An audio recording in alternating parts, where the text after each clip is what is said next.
Faltam peças do quebra-cabeça e a ausência delas está nos impedindo de entender o quadro completo da nossa história coletiva. Esses acontecimentos enigmáticos, um testemunho do estranho, servem como um lembrete de que alguns segredos talvez nunca estejam ao alcance da humanidade. Número 10.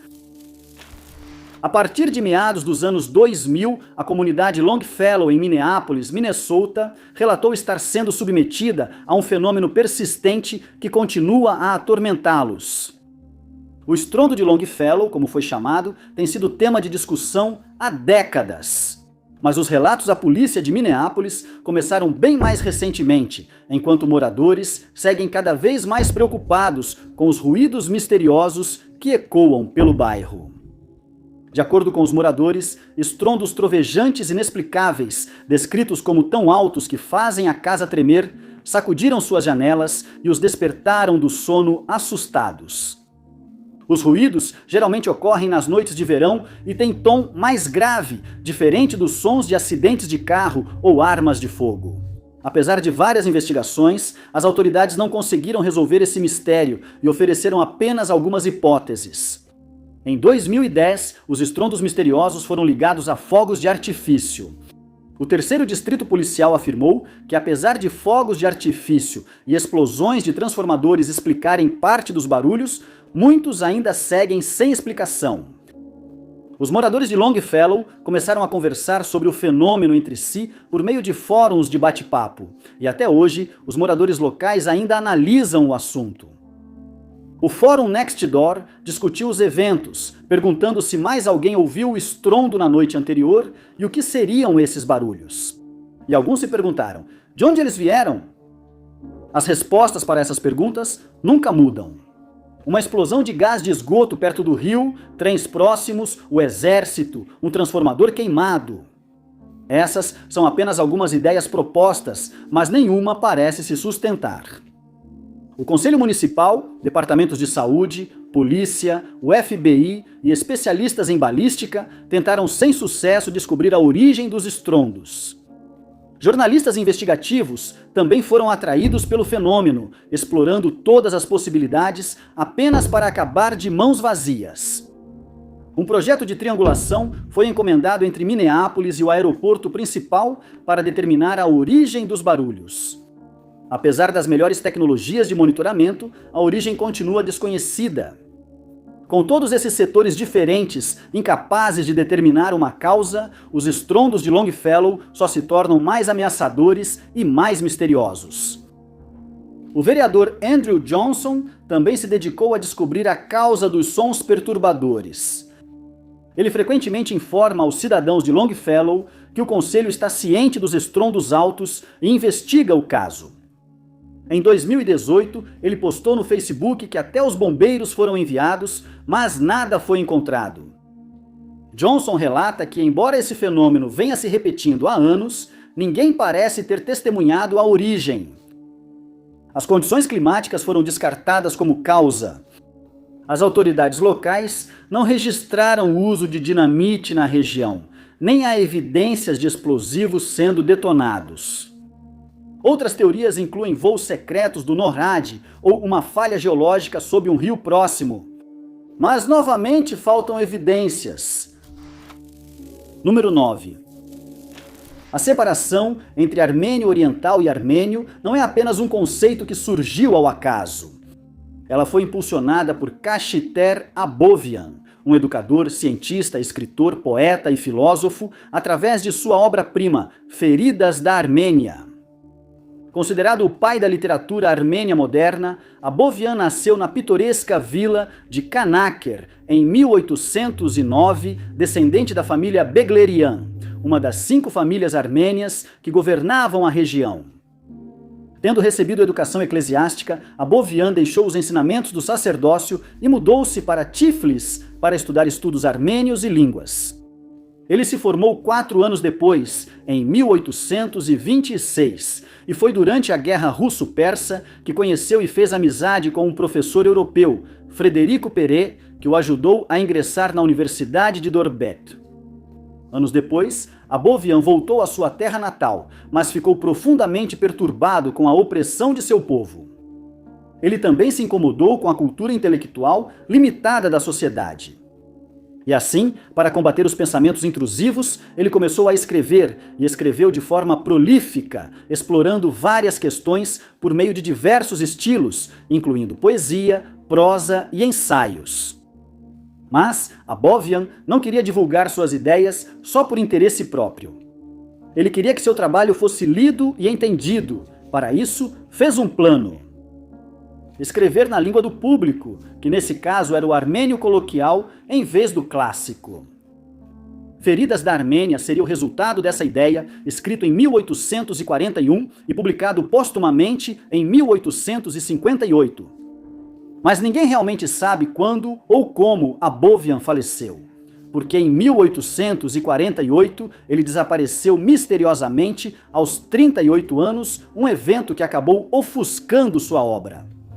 Foi no dia 14 de abril daquele ano que o escritor saiu de casa nas primeiras horas da manhã para uma caminhada de rotina, deixando sua esposa Emília em casa com os filhos Varden e Adelaide. As horas se passaram e se transformaram em dias, e depois em semanas. Inexplicavelmente, Emília demorou um mês para relatar o sumiço do marido.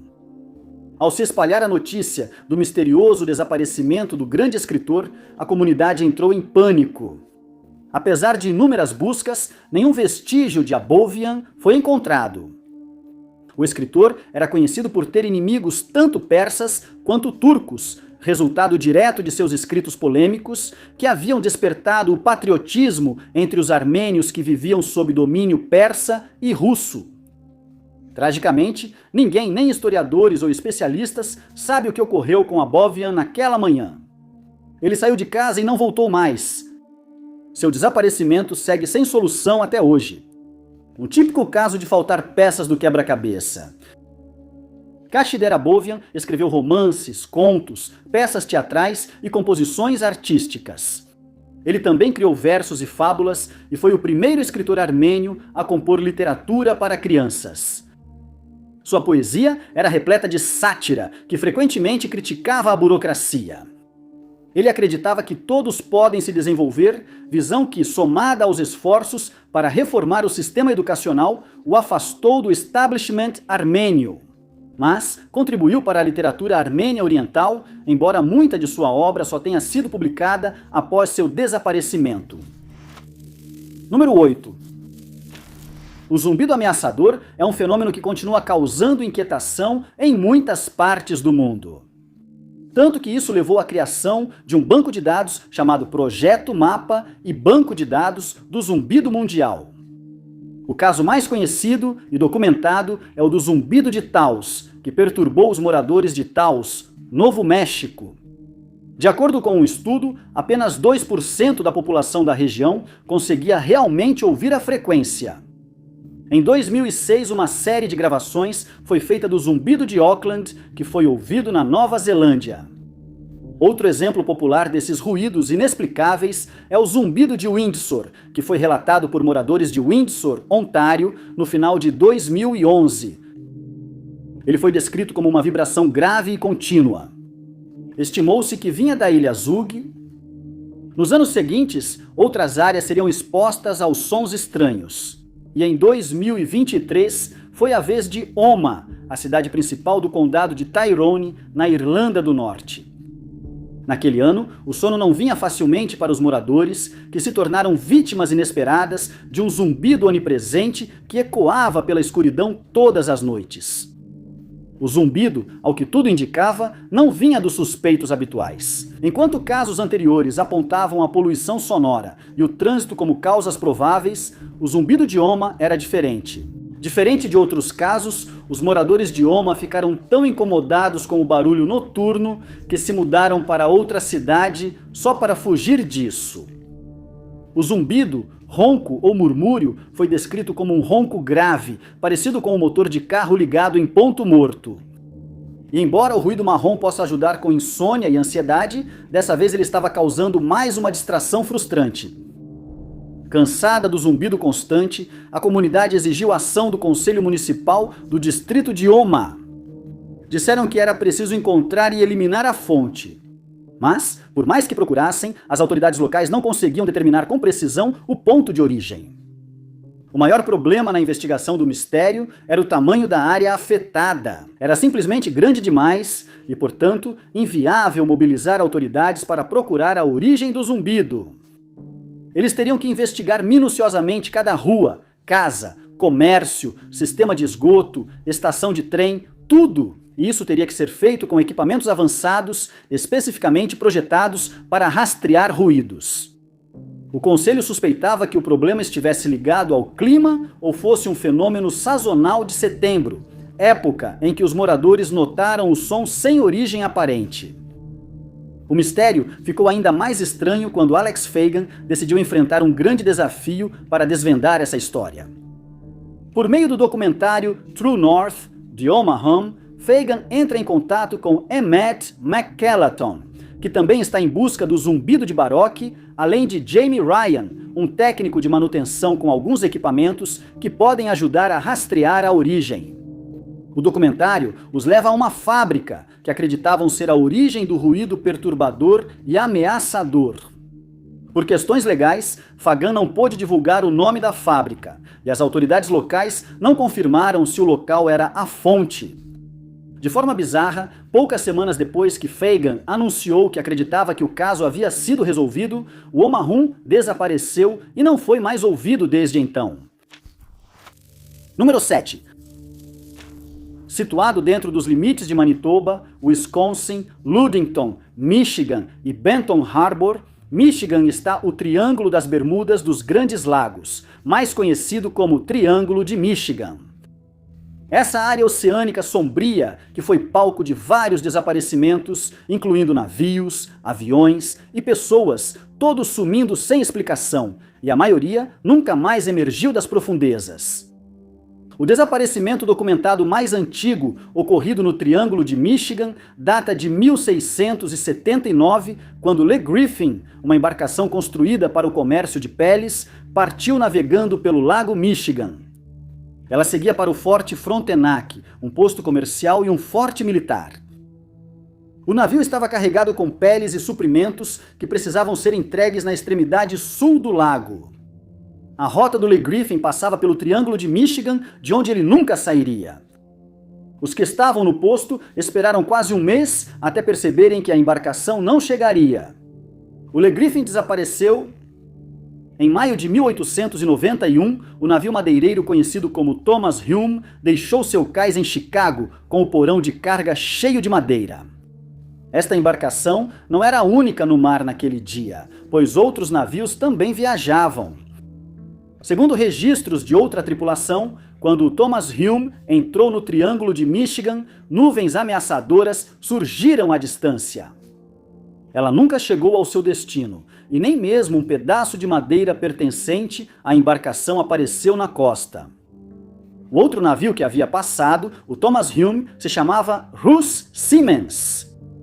2 décadas após o desaparecimento da embarcação, o navio partiu novamente pela mesma rota. Ele transportava árvores de Natal e no meio da viagem, a tripulação hasteou bandeira de socorro ao passar pela estação de salvamento de Kewanee. A estação enviou barcos de resgate que iniciaram a perseguição, mas perderam o navio de vista e o Russ Siemens foi declarado desaparecido. Em 1937, George Donner estava comandando uma embarcação que transportava carvão em seu porão de carga. Donner estava a caminho de Port Washington, Wisconsin, e tudo parecia estar indo bem até que, certa noite, o capitão se recolheu à sua cabine, trancando a porta por dentro. Quando o navio se aproximava do destino, o imediato foi acordar Donner, mas encontrou a porta da cabine trancada e não obteve resposta lá de dentro. Ao arrombar a porta, a tripulação encontrou os aposentos do capitão vazios. Apesar de uma busca minuciosa no navio, Donner nunca mais foi visto. O que ocorreu com ele ainda é um mistério. Em 1950, o voo 2501 se tornaria a próxima vítima involuntária do Triângulo de Michigan. O voo tinha como destino ir de Nova York a Seattle, com 58 passageiros a bordo. Após horas sem sinal do avião, iniciou-se uma missão de busca e resgate. Fragmentos do avião foram achados na água, mas não havia sinais da aeronave inteira. A guarda costeira vasculhou as águas, mas a busca foi encerrada e o avião e seus passageiros foram dados como desaparecidos. Em julho de 1998, Donald Schaller embarcou em um Aero L-30 e 9 Albatross, de 2 lugares, um jato de treinamento com um único motor. Schaller, piloto experiente, planejava estrear em um show aéreo em Traverse City, Michigan. No assento do passageiro estava Donovan Rodrigues, instrutor de voo. Eram 18 horas quando Schaller fez contato por rádio com a torre de controle, informando que estava agora a 27 milhas do aeroporto Cherry Capital, de onde havia decolado, e que retornaria para o mesmo aeroporto. No entanto, o avião não voltaria. Os controladores apenas observaram o jato sumir do radar, com Schaller e Rodrigues a bordo. Equipamentos de sonar detectaram estruturas semelhantes a aviões nas proximidades nos últimos anos. Mergulhos posteriores no local concluíram que nenhuma dessas formações era a aeronave desaparecida. O Triângulo de Michigan segue fazendo vítimas e ganhando notoriedade, tornando-se comparável à lenda do Triângulo das Bermudas. Como nessa região misteriosa, especialistas ainda não concordam sobre a causa desses desaparecimentos estranhos e repentinos. Número 6. Os minoicos, uma cultura mais conhecida por seus mitos e lendas, sendo o mais popular o de Teseu e o Minotauro, foram uma civilização da Idade do Bronze de Creta. A cultura floresceu aproximadamente de 3000 a.C. até seu desaparecimento inexplicável em 1100 a.C. O nome dessa sociedade deriva da palavra Minos, que se refere a uma de duas opções. Minos era ou o título dado a um governante dinástico ou o nome de uma figura de alto escalão em Creta, que também tinha um lugar na lenda grega. Nas ensolaradas praias da maior ilha grega, os minoicos construíram seus palácios elaborados, criaram uma arte incrível e estabeleceram suas redes de comércio por todo o Mediterrâneo. A cultura demonstrava afinidade com a natureza, evidente nas obras de arte com cenas vibrantes de golfinhos, pássaros, peixes e flores. Ao contrário de outras culturas antigas, na arte minoica, as mulheres eram mostradas em posições de destaque e importância, levando alguns especialistas a sugerirem uma possível sociedade matriarcal. Também era incomum para as civilizações antigas o fato de que essa cultura demonstrava um grande interesse pela higiene. Os palácios de Creta demonstravam uma certa sofisticação que não seria esperada. Tinham sistemas de encanamento, banheiras, vasos sanitários e canais de drenagem. Os minoicos foram uma das primeiras culturas antigas a explorar sistemas de saneamento, sugerindo que seu modo de vida e status econômico eram elevados. Há cerca de 3.500 anos, porém, os minoicos de Creta seriam submetidos a um cenário catastrófico. O chão tremeu, sinalizando que o vulcão perto da ilha de Thera estava prestes a entrar em erupção. E foi exatamente o que aconteceu. A grande erupção vulcânica causou um tsunami que se dirigia às costas de Creta. Palácios foram destruídos e a sociedade desestruturada. O evento ocorreu em 1450 a.C., de acordo com registros históricos antigos. O evento teria ocorrido antes da chegada dos micênicos, que depois dominaram Creta. Parece que não foi isso que ocorreu. De acordo com estudos recentes, a erupção vulcânica pode ter ocorrido muito antes da queda dos minoicos, com alguns estudiosos situando a data entre 1565 e 1501 a.C. Outro estudo sugeriu que ela ocorreu entre 1609 e 1560. E a conclusão final, com uma probabilidade de 95,4%, situou a erupção entre 1602 e 1502. Isso significava que o momento da invasão micênica e o da erupção não tinham ligação, nem a erupção destruiu os minoicos. Arqueólogos acharam mais indícios de que os minoicos estavam preparados para invasões. Ao fim da Idade do Bronze, uma tendência ficou clara nessa civilização. Eles participaram de projetos de construção para preparativos de guerra. Esse aumento repentino resultou na construção de muralhas defensivas e torres, mas boa parte dos ataques dos micênicos ocorria no mar. Por isso, parece não haver evidências arqueológicas definitivas das invasões.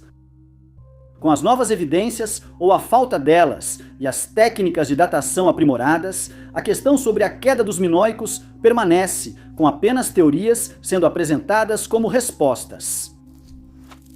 Número 5.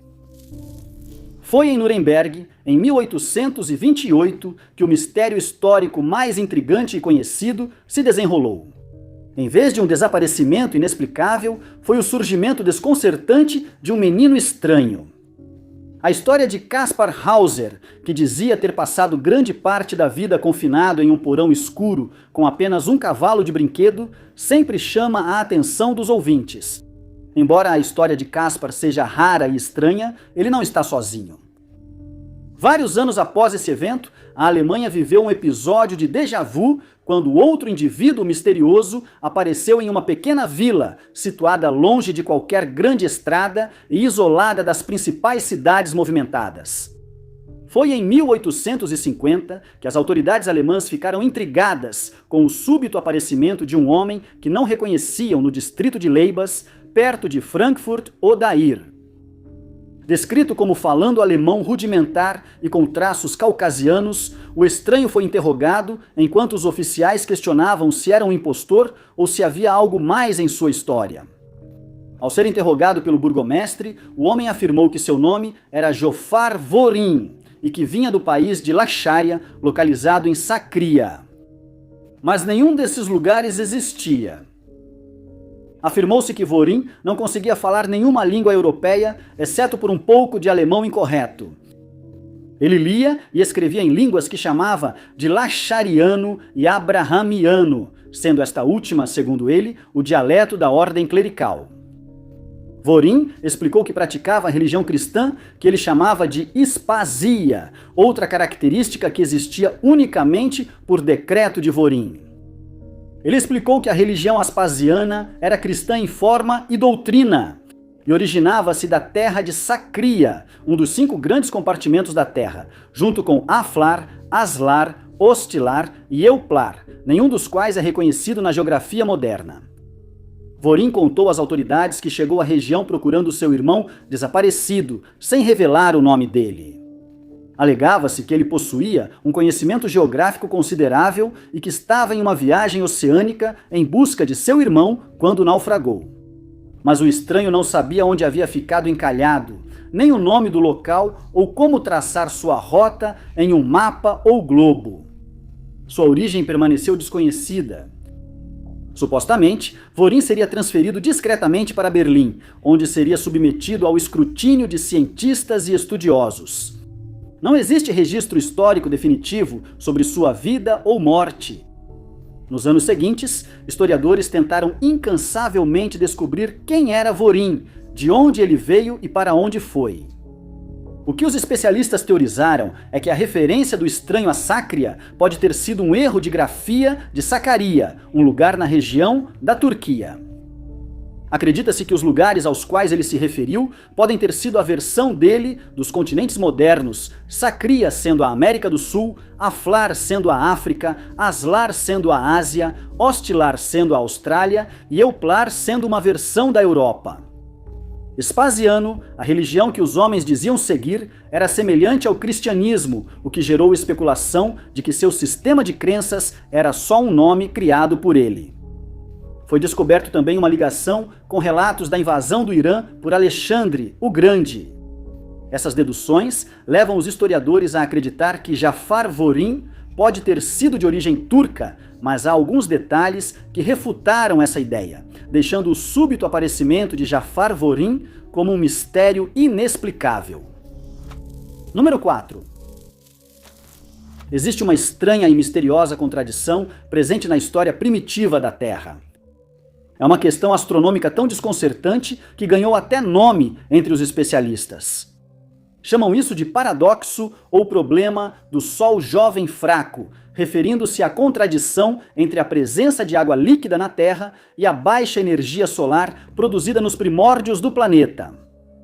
bilhões de supostos anos atrás, como o Sol era significativamente mais frio, pode-se supor que a água na Terra estava congelada, que o ar era frio, uma paisagem gelada, uma bola de gelo flutuando no vazio. Segundo antigos cristais de zircão, com assinaturas isotópicas de interação com água, a Terra já tinha água líquida há pelo menos 4,4 bilhões de anos, quando a energia do Sol era só 70% da atual. Como o Sol era mais fraco, acredita-se que o gelo nos polos cresceria, refletiria mais luz solar e esfriaria ainda mais o planeta. Porém, rochas e fósseis provam que isso não é verdade. A Terra primitiva era quente, cheia de água e abrigava a vida desde o início. Hoje, a fotosfera do Sol está em torno de 10.000 graus Fahrenheit, mas era bem mais baixa há muitos anos. Mesmo com menos calor, a Terra tinha água líquida. E é isso que confunde os astrônomos. Como o Sol poderia ser fraco, mas a Terra quente? Diversas hipóteses foram propostas para tentar explicar esse evento estranho e contraditório. Em 1972, quando a questão foi levantada pela primeira vez por Carl Sagan e George Mullen, eles propuseram que os gases do efeito estufa poderiam explicar as temperaturas suficientemente amenas que mantinham a água em estado líquido. A dupla afirmou que altas concentrações de gás amônia podem ter influenciado o fenômeno. Porém, descobriu-se que, apesar de a amônia ser um eficiente gás de efeito estufa, ela é facilmente destruída na atmosfera, sendo convertida em nitrogênio e hidrogênio. O aquecimento por maré foi outra teoria, segundo a qual especialistas sugeriram que a Lua já esteve muito mais próxima da Terra, que também girava a uma velocidade maior do que hoje. Afirmam que isso causou episódios de aquecimento por maré mais intensos. Mas um estudo de 2021 revelou que o aquecimento por maré pode ter contribuído com cerca de 10 watts por metro quadrado, aumentando a temperatura em até 41 graus Fahrenheit, em uma escala de tempo de 100 milhões de anos, o que é insuficiente quando se trata do paradoxo do Sol jovem fraco. Raios cósmicos, mudanças nas nuvens e a hipótese de Gaia foram todos estudados como soluções plausíveis para a contradição, mas nenhum deles pareceu conclusivo. Na verdade, sabemos muito menos sobre a nossa história planetária do que muitos querem que você acredite. É importante lembrar que quando os supostos especialistas elaboram teorias, mais conhecidas como palpites, sobre o que pode ou não ter acontecido, supostamente bilhões de anos atrás, seu palpite vale tanto quanto o deles. Número 3. O bioquímico e explorador Peng Xiaomu nasceu na província de Guangdong em 1925. Ele frequentou a Universidade Central da China, atualmente conhecida como Universidade de Nanjing, e se formou em biologia em 1947. Em seguida, ingressou no Instituto de Bioquímica de Xangai e estudou com Cao Tianqing. Em 1956, ele já participava de várias expedições científicas para Xinjiang, onde catalogou as diferentes espécies da flora e fauna do deserto de Lop Nur. Ele também mediu o acúmulo de potássio. A temida reputação de Lop Nur não foi suficiente para deter Peng, que certa vez disse que a ciência é trilhar um caminho que não foi percorrido por outras pessoas. Conhecida como a Zona Proibida, o deserto frequentemente atinge temperaturas de 70 graus Celsius no verão, uma terra de ninguém com um histórico de desaparecimentos que já tirou a vida de vários exploradores. As areias são conhecidas por se moverem e mudar a paisagem, às vezes revelando ruínas de antigas cidades que já existiram ali. Em 1979, aos 54 anos, Peng foi promovido ao cargo de vice-presidente da Academia Chinesa de Ciências. O cientista desapareceria no ano seguinte durante uma das expedições a Lop Nur, que ele estava liderando. Inicialmente, com a Guerra Fria ainda em curso, a exploração havia sido suspensa, mas no verão de 1980, Peng e sua equipe de arqueólogos, biólogos, químicos e geólogos retornaram à terra deserta. O líder da equipe acreditava que encontrar minerais em Lop Nur impulsionaria a indústria chinesa e ajudaria na guerra em andamento. A expedição havia começado sem problemas, mas, uma vez que todas as tarefas foram concluídas, sem descobertas significativas, Peng acreditou que eles deveriam explorar mais ao sudeste no deserto. A equipe concordou relutantemente, mesmo expressando cautela em relação ao ambiente perigoso. Faltava confiança para atravessar a área com segurança, mas a expedição seguiu em frente. Em 17 de junho, 5 dias após o início da viagem e pouco depois de uma disputa, Peng desapareceu. A equipe estava ficando sem água e estava ficando cada vez mais nervosa por causa disso. Naquele dia, o cientista se aventurou pelo grande desconhecido, deixando um bilhete. Explicava que ele saiu em busca de água, mas Peng não retornaria dessa tentativa. A equipe logo iniciou uma busca, esperando achar algum sinal dele, mas as areias não mostravam traço de sua presença. Entre 2005 e 2007, vários conjuntos de restos humanos foram descobertos no deserto de Lapnur, despertando esperança na comunidade e na família de Peng. Sempre que identificavam os restos, confirmavam que não eram de Peng Siamu. A quarta busca pelo cientista desaparecido também foi infrutífera e ele acabou declarado mártir revolucionário. Especialistas exploraram inúmeras possibilidades na busca por Pei, incluindo sequestro e deserção, nenhuma das quais pode ser comprovada com certeza. Número 2. Era novembro de 1930, quando o explorador e caçador de peles canadense Joe Lebel atravessava o território noroeste do Canadá, que hoje é o território de Nunavut. Dentro de seus limites está o lago Angikuni, que sustentava o assentamento inuit local. Lebel, ao que parecia, já era conhecido pelos moradores da vila. Ele já havia visitado a área antes e sabia que poderia encontrar hospedagem nesse assentamento em particular. Como de costume, ele esperava uma recepção calorosa, mas ao chegar à vila, encontrou algo incomum. Lebel viu comida sendo feita em algumas cabanas. As peles estavam guardadas, copos e tigelas intocados e a neve intocada. O pequeno assentamento estava estranhamente silencioso pela primeira vez em anos. Lebel caminhou cautelosamente ao redor, procurando por qualquer sinal de pessoas, mas não havia sinais de movimento e nem uma única pegada, além da sua própria, estava marcada na paisagem.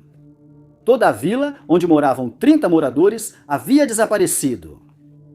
7 cães de trenó foram encontrados ainda presos aos postes, alguns já meio enterrados na neve. Ficou claro que o abandono foi rápido.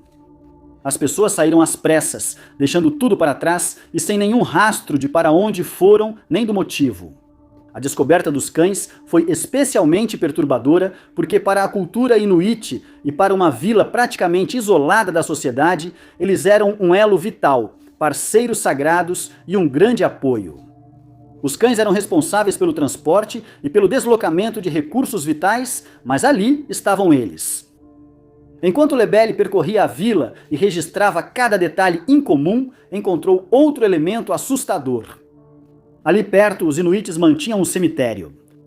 Ao inspecionar a área, o explorador encontrou sepulturas abertas, todas elas vazias.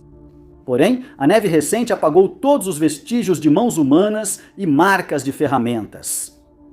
Lebel, tomado pelo medo, atravessou de novo a região gelada em busca do escritório de telégrafo mais próximo.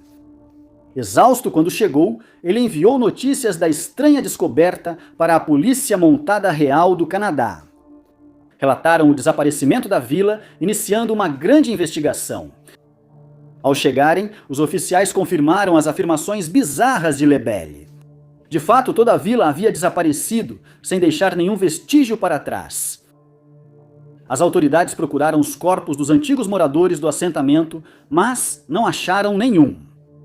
Nenhum dos inuites jamais voltou para a vila, e eles nunca mais foram vistos.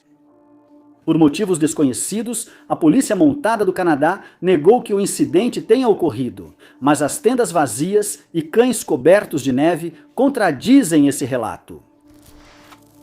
Número 1. Friedrich Wilhelm Ludwig Leichhardt, mais conhecido simplesmente como Ludwig Leichhardt nos documentos históricos, foi um explorador e naturalista nascido perto da vila de Trabach, na província de Bredenberg. Ele foi o 6º de 8 filhos de Christian Hieronymus Matthias Leischhardt e sua esposa Charlotte Sophie. Ludwig se interessou por filosofia, línguas e ciências naturais, que estudou na Universidade de Göttingen e em Berlim entre 1831 e 1836. Mesmo após 5 anos de estudo, ele não obteve diploma universitário. Ele se mudou para a Inglaterra em 1837 e continuou seus estudos em ciências naturais em várias instituições, realizando trabalhos de campo em diversos países europeus. De lá, ele embarcava nos barcos e partia. Suas explorações mais famosas foram no norte e no centro da Austrália. Em 1842, ele chegou a Sydney com o objetivo de explorar as áreas do interior, esperando estudar sua geologia, flora e fauna. Ele também buscava observar métodos agrícolas. Ele então partiu em uma jornada solitária de coleta de espécimes que o levou de Newcastle até Baía de Moreton. A convite de Alexander Walker Scott, ele também teria a oportunidade de explorar a Ilha Ash. Ludwig retornou a Sydney em 1844 para participar da expedição financiada pelo governo que ia de Baía de Moreton até Porto Essington. Apesar do fracasso dos planos, o explorador relutava em voltar para casa. Em vez disso, ele mesmo organizou a expedição e reuniu vários voluntários para acompanhá-lo. A viagem durou 2 anos. Ao voltar, ele obteve um subsídio do governo e financiamento privado para uma segunda expedição. No mesmo ano, os navios zarparam novamente rumo à Austrália. Desta vez, a viagem o levaria de Darling Downs até a costa oeste, depois até o rio Swan e, finalmente, Perth. Mas chuvas intensas, febre de malária e fome forçaram a expedição a voltar. Ludwig também não levou um kit médico na viagem, o que resultou em motim e um colapso nervoso. Depois de se recuperar da viagem desastrosa e da malária, Ludwig passou várias semanas examinando o curso do rio Condamine e, em 1848, partiu do rio Condamine, planejando chegar ao rio Swan. A equipe era composta por Ludwig, 4 europeus, 2 guias aborígenes, 7 cavalos e 20 mulas. Era início de abril. O grupo começou a jornada em Darling Downs, mas desta vez não retornaria. Quando já estavam a 2/3 da expedição, Ludwig Leischhardt e todos desapareceram sem explicação, deixando um mistério ainda não solucionado. Em 1855, o experiente explorador Augustus Charles Gregory liderou uma expedição científica no norte da Austrália. A equipe partiu da Baía de Moreton, explorando os rios Victoria, Astley, Roper e MacArthur. Encontraram um rio não documentado e o nomearam Leischhardt. O grupo então iniciou a viagem de volta pelos rios Flinders, Burdekin, Fitzroy e Burnett, uma jornada de 16 meses. Em 1858, Gregory liderou uma segunda expedição, desta vez em busca de Leischhardt, na esperança de desvendar o mistério. Em março, o grupo com homens experientes do mato e 40 cavalos, cada um carregando 150 libras de provisões, partiu da região de Ipswich e seguiu até o rio Barcoo, onde chegaram em abril. Ao chegarem, encontraram algo inesperado. Na árvore próxima, a letra L, entalhada, indicava que Leischhardt estivera ali.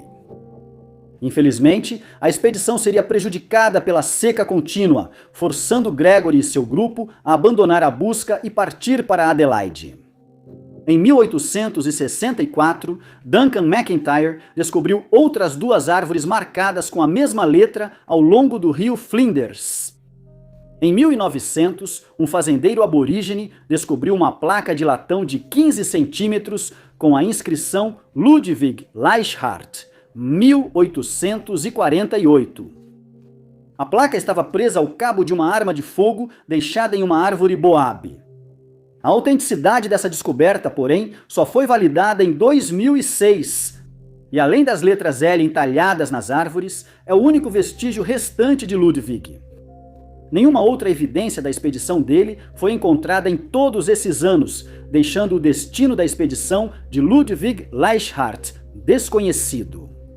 Obrigado por assistirem, pessoal! Se você gostou deste vídeo, não se esqueça de clicar no botão de curtir. Além disso, não se esqueça de se inscrever e clicar no sininho para ficar por dentro de todos os nossos próximos vídeos. Mas meu nome é Top 5 Unknowns e eu vejo vocês no próximo.